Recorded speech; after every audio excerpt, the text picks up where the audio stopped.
नमस्कार। आज हम एक बहुत ही दिलचस्प प्राचीन भारतीय वंश की कहानी में उतर रहे हैं। यह है काश्य वंश और हम इसका इतिहास जानेंगे, मतलब जैसा हमें मिले हुए विवरण या सोर्सेज में पता चलता है।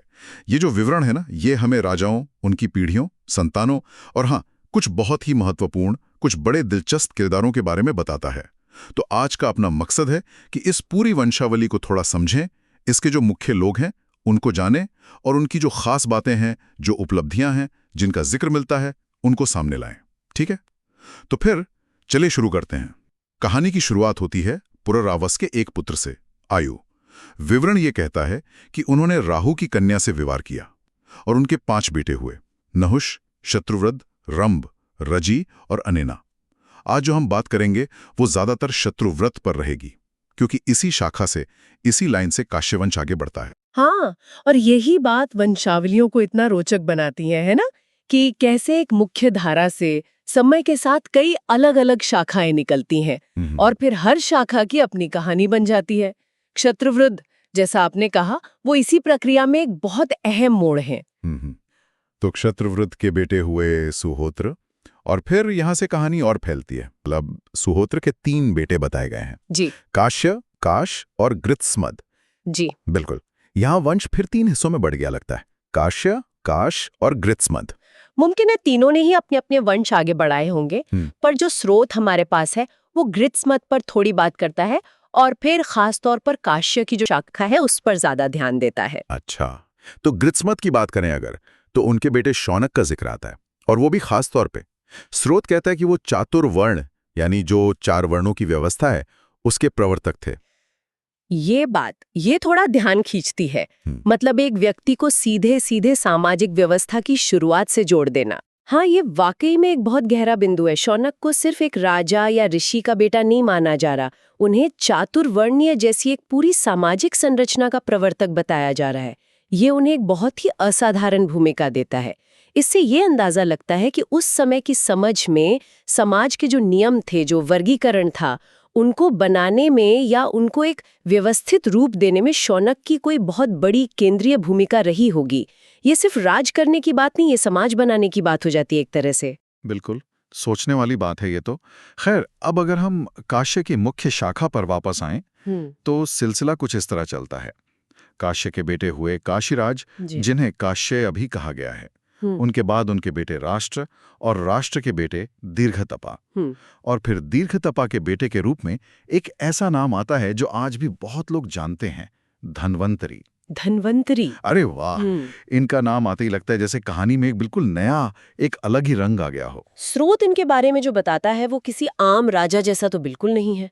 जैसे ये लिखा है कि उनका शरीर और इंद्रियां जरा मतलब बुढ़ापे और दूसरी बीमारियों विकारों से मुक्त थीं, और ये भी कि उन्हें अपने हर जन्म में सारे शास्त्रों का पूरा ज्ञान था, और कहा गया है कि ये वरदान उन्हें खुद भगवान नारायण से मिला था। ये तो बहुत ही असाधारण बातें हैं ना। हाँ, ये विवरण धन्वंतरी को मानवीय स्तर से कहीं ऊपर ले जाते हैं। यहाँ जो बात बहुत आकर्षक है वो ये है कि उन्हें सिर्फ काशीराज के वंशज के तौर पर नहीं देखा जा रहा, उन्हें एक दिव्य अंश या कहें कि एक खास मकसद के साथ जन्मे व्यक्तित्व के रूप में पेश किया गया है। भगवान नारायण का वरदान उन्हें एक विशिष्ट मिशन, एक खास काम देता है कि वो काशीराज के वंश में जन्म लें और आयुर्वेद यानी जीवन का विज्ञान उसे 8 हिस्सों में बांटें, उसे व्यवस्थित करें। और बस इतना ही नहीं, एक और कमाल की बात है, उन्हें यज्ञ भाग का भोक्ता होने का भी वरदान मिला था। इसका मतलब तो ये हुआ कि यज्ञ में जो देवताओं को आहुति दी जाती है, उसका एक हिस्सा उन्हें भी मिलता था। किसी इंसान के लिए ऐसी स्थिति, ये तो कमाल है। सही पकड़ा आपने। आयुर्वेद के संस्थापक या उसे व्यवस्थित करने वाले के रूप में उनकी भूमिका तो खैर प्रसिद्ध है ही, लेकिन यज्ञ में भाग पाना ये उन्हें लगभग देवताओं के बराबर खड़ा कर देता है। ये सामान्य राजाओं या बड़े बड़े ऋषियों के लिए भी बहुत ही दुर्लभ सम्मान था। इससे एक बहुत महत्वपूर्ण बात सामने आती है कि इस स्रोत की नज़र में स्वास्थ्य, चिकित्सा और आयुर्वेद को कितना पवित्र और कितना जरूरी माना जाता था। ये सिर्फ दुनियावी ज्ञान नहीं था, बल्कि एक तरह की दिव्य व्यवस्था का हिस्सा था, और उसके प्रणेता खुद यज्ञ में हिस्सा पाने के अधिकारी थे। तो मतलब इस स्रोत से एक बड़ी बात यह निकलती है कि चिकित्सा और स्वास्थ्य को न सिर्फ जरूरी बल्कि दिव्य दर्जा दिया गया था, जैसा कि धन्वंतरी के यज्ञ भाग पाने से पता चलता है। अद्भुत।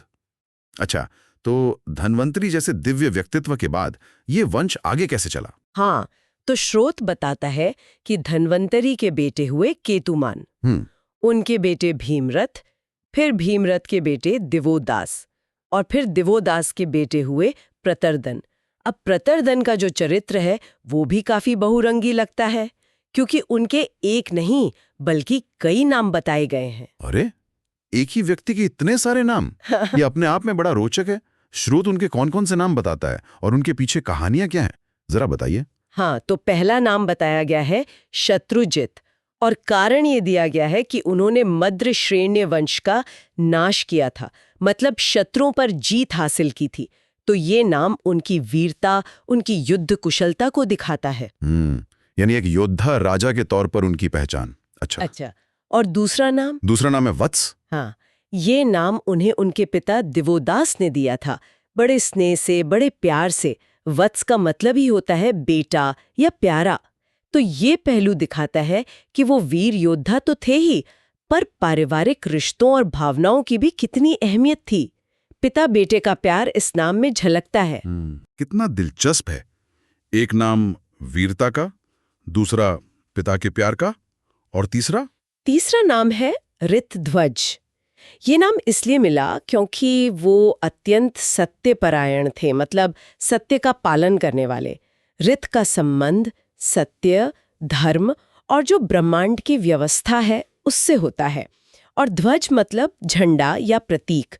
तो ये नाम उनके चरित्र की नैतिक मजबूती और सच्चाई को दिखाता है। वीर भी, स्नेही भी, और अब सत्यनिष्ठ भी। क्या बात है।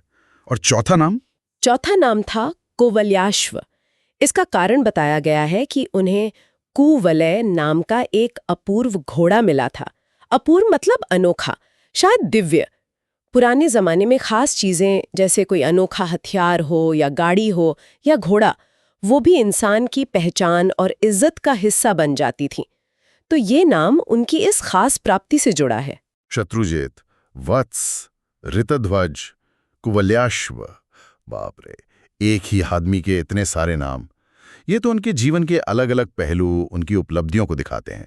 ऐसा लगता है कि उस जमाने में एक आदर्श राजा से बहुत कुछ उम्मीद की जाती थी कि वो युद्ध में वीर हो, परिवार में प्यारा हो, अपने व्यवहार में सच्चा हो और शायद कुछ अनोखी चीजों का मालिक भी हो।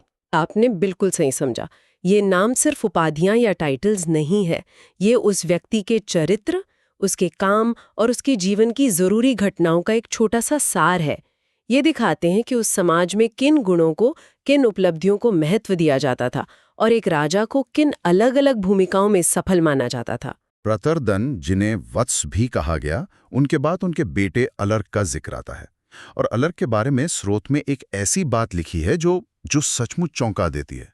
एक श्लोक का जिक्र है जिसका मतलब है कि पुराने समय में अलर्क के अलावा किसी और ने 66,000 साल यानी 66,000 साल तक युवा अवस्था में रहकर पृथ्वी का भोग नहीं किया।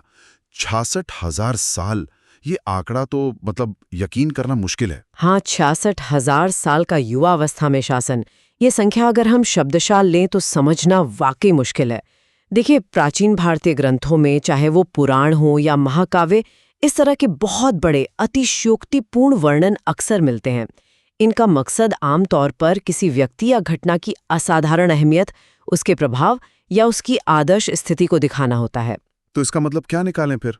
क्या ये बस यूं ही लिख दिया काव्यात्मक रूप से? हो सकता है ये उनके बहुत ही लंबे, स्थिर, खुशहाल और यशस्वी शासनकाल का एक प्रतीकात्मक वर्णन हो, एक तरह से अलंकारिक भाषा का प्रयोग। शायद ये उनकी प्रजा के बीच उनकी जो हमेशा जवान, तेजस्वी छवि थी उसका प्रतीक हो, या उनके राज के स्थायित्व और प्रभाव की गहराई को बताने का एक तरीका। इस तरह के जो बड़े बड़े आंकड़े होते ना, वो अक्सर राजा के असाधारण गुणों, उनके शासन की महानता या प्रजा के सुख और संतोष की पराकाष्ठा पर जोर देने के लिए इस्तेमाल किए जाते थे। तो इसे बिल्कुल अक्षरशः लेने के बजाय शायद इसे एक आदर्श राजा के बेहद लंबे और सफल शासन के प्रतीक के रूप में देखना ज्यादा सही होगा। ये नजरिया इस हैरान करने वाले दावे को एक मतलब देता है। तो यहाँ एक और अहम बात समझ आती है कि स्रोत शायद बड़ा चढ़ाकर कहने का, अतिशोक्ति का इस्तेमाल कर रहा है किसी राजा के शासन की असाधारण क्वालिटी या लंबाई को दिखाने के लिए। खैर, अलर के बाद भी ये वंश चलता रहा। स्रोत आगे कई नाम गिनाता है। धर्मकेतु, फिर धर्मकेतु के सत्यकेतु, सत्यकेतु के विभु, विभु के सुविभु, सुविभु के सुकुमार, सुकुमार के दृष्टकेतु, दृष्टकेतु के वेणुहोत्र। यहाँ पाठ में विहोत्र लिखा है, पर ज्यादातर विद्वान इसे वेणुहोत्र मानते हैं। वेणुहोत्र के भार्ग और आखिर में भार्ग के बेटे हुए भार्गभूमि। नामों की लंबी लिस्ट दिखाती है कि वंशावली को सहेजने की कोशिश तो हुई है, भले ही बाद के राजाओं के बारे में ज्यादा जानकारी ना हो। लेकिन भार्गभूमि के बारे में एक और बात है जो ध्यान खींचती है। स्रोत कहता है कि उनसे चातुर्वर्ण्य का प्रचार हुआ। हाँ, ये एक महत्वपूर्ण बिंदु है और ये हमें वापस शौनक के जिक्र पर ले जाता है। याद है आपको, गृत्समद के बेटे शौनक को चातुर्वर्ण्य का प्रवर्तक बताया गया था। प्रवर्तक यानी शुरू करने वाला। हाँ, बिल्कुल याद है, प्रवर्तक। तो अब उसी वंश में कई पीढ़ियों के बाद भार्गभू के बारे में कहा जा रहा है कि उनसे चातुर्वर्ण्य का प्रचार हुआ। मतलब फैलाने वाला या प्रमोटर, स्प्रेडर। प्रवर्तक और प्रचारक, एक ही वंश में सामाजिक व्यवस्था से जुड़े ये दो अलग अलग शब्द, इसका क्या मतलब हो सकता है? ये एक बहुत ही दिलचस्प संकेत है दरअसल। प्रवर्तक का मतलब है शुरुआत करने वाला, नींव रखने वाला, और प्रचारक का अर्थ है उसे फैलाने वाला, उसे मजबूत करने वाला, या शायद उसे नए सिरे से स्थापित करने वाला। एक ही वंश के अंदर इन दो अलग अलग समयों पर चातुर्वर्ण्य से जुड़े लोगों का जिक्र ये इस बात की तरफ इशारा कर सकता है कि सामाजिक संरचनाएं जैसे कि वर्ण व्यवस्था शायद एक ही बार में पत्थर की लकीर की तरह नहीं बनी, बल्कि इस स्रोत के हिसाब से वो समय के साथ विकसित हुई, उन्हें बल मिला, उनका फैलाव हुआ। ऐसा लगता है कि ये पाठ काश्य वंश को इस सामाजिक व्यवस्था को आकार देने, उसे शुरू करने और फिर उसे फैलाने या मजबूत करने में एक महत्वपूर्ण भूमिका निभाते हुए दिखाना चाहता है। क्या बात है।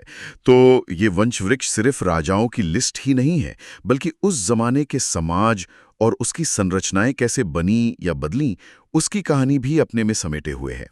कम से कम इस स्रोत के नजरिए से तो यही लगता है। तो स्रोत के अनुसार भार्गभूमि के साथ ही काश्यवंश के राजाओं का ये वर्णन खत्म होता है। चलिए, अब तक जो हमने जाना उसे जरा समेटते हैं। हमने देखा कि ये वंश आयु के बेटे क्षत्रवृद्ध से शुरू हुआ। इसमें धन्वंतरी जैसे दिव्य पुरुष हुए, जिन्हें न सिर्फ आयुर्वेद का ज्ञान बांटने का श्रेय मिला, बल्कि यज्ञ में भाग पाने जैसा दुर्लभ सम्मान भी। फिर प्रतर्दन जैसे वीर राजा हुए, जिनके अनेक नाम उनके बहुआयामी चरित्र और उस समय के आदर्शों को दिखाते थे। और अलर्क जैसे राजा का जिक्र मिला, जिनका अविश्वसनीय रूप से लंबा युवा शासनकाल शायद एक आदर्श राज की कल्पना को दिखाता है।